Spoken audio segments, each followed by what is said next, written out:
So this is base 100. 104 ఇచ్చిన నెంబర్ని డైరెక్ట్గా రాయండి యాజ్ ఇట్ ఈజ్గా. 104 అనే నెంబరు 100కి ఎంత ఎక్కువ ఉంది? 4 ఎక్కువ ఉంది కాబట్టి +4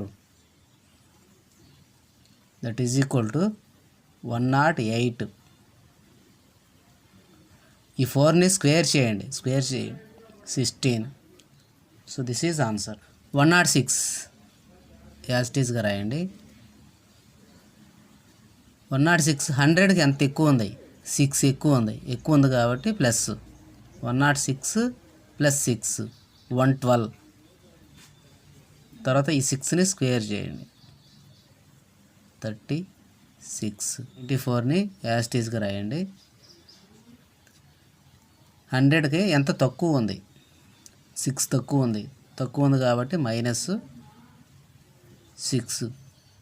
దట్ ఈజ్ ఈక్వల్ టు 94 - 6 88.